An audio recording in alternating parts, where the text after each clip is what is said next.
Hello to all of you. I am your host, Lindo Magtoro from BSD English 1A2, and this is my project proposal. Um, m- my project proposal.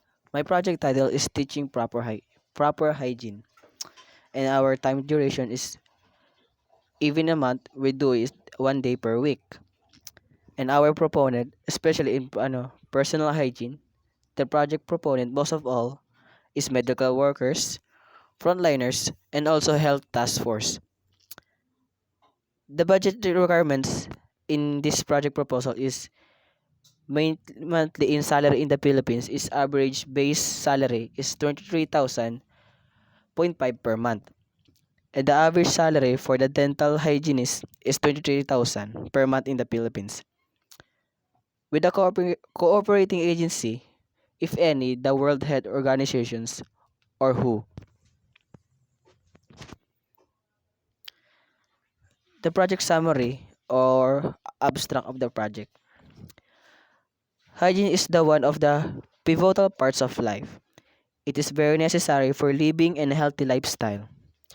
However, hygiene is extensive term of science which endures with promotion and protection of health, eventually preceding the individual's healthy behavior.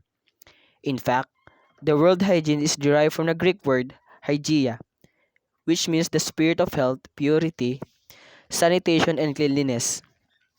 Therefore, the personal hygiene considered in broad category of health such as face, hand, oral, hair, nail, and feet hygiene. However, it does vary from person to person to follow these personal hygienic practices, but it depends upon their family norms, culture, and society. Proper personal hygiene practices are one of the best approaches to control communicable disease, which will be mainly spread through water, food, personal contacts, and microorganisms such as viruses, bacteria, and protozoa. Our project background for today is good personal hygiene is one of the best ways to protect yourself from getting gastro of infectious disease such as COVID-19, colds, and flu. Washing your hands with soap removes germs that can make you ill. Maintaining good personal hygiene will also help prevent you from spreading disease to other people. And especially in project proposal, we must have project objectives. In general, number one, must prevent the spread of COVID-19, especially nowadays we're in pandemic. Number two, all family must learn about proper hygiene, especially in our community areas. Number three, they know what is proper hygiene, especially on all children's and all the evacuation sites. To be specific, especially in children, is a must. And also all members of the a community must know. And also prevent viruses in your own community or places. Our methodology. The project approach of the summary, phase 1, the beginning of project. There are two ways, there are activity and tools used. Our first activity is creating a project proposal, which will be tool used by cell phone and a printer. The next step is approval of the project proposal, which is also used to cell phone and printer also. And the third activity is preparation for presentation. We must need a laptop and a projector, and especially in community orienting members of the community. Flyers flyers in case if they not chance to come. The tool used is school supplies.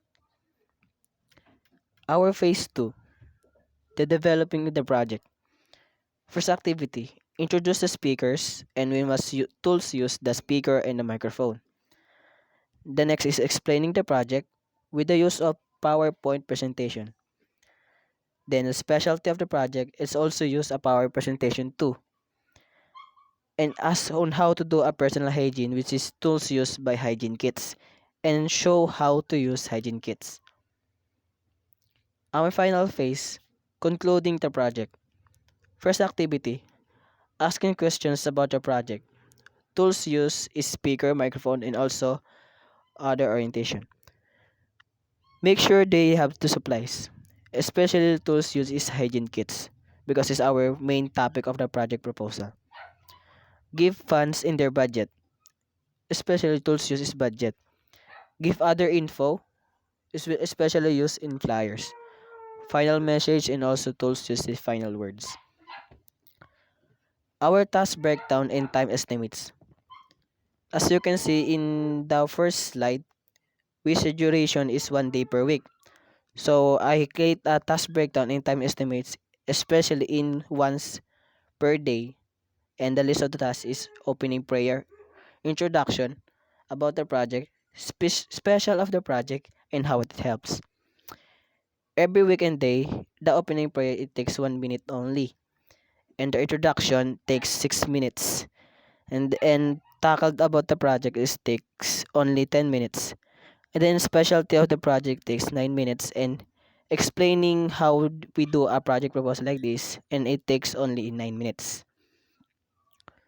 Our project cost, our project budget, especially number one, description, flyers, with the units of 50 pieces and cost of 100 pesos each, with a source of fund from our own organization. Number two, foods and units we cannot count because it depends on how many people may come. And I think it may cost like 500 pesos, and the source of fund is depending on what community we are in. But especially the source of fund is especially in schools. And the number three is hygiene kits, and we cannot count of what is cost in the units, and also dependable of how many people we may orient. And the source of fund is our organization. Our final conclusion why we doing this project proposal to make you all know what is proper hygiene is and how we can make to stop the spread of COVID-19 virus, especially in our pandemic days. Maintaining good personal hygiene helps you in following ways. It protects you from infection disease that you can weaken your immune system. It prevents you from spreading the infection to your loved ones and people you interact with daily life.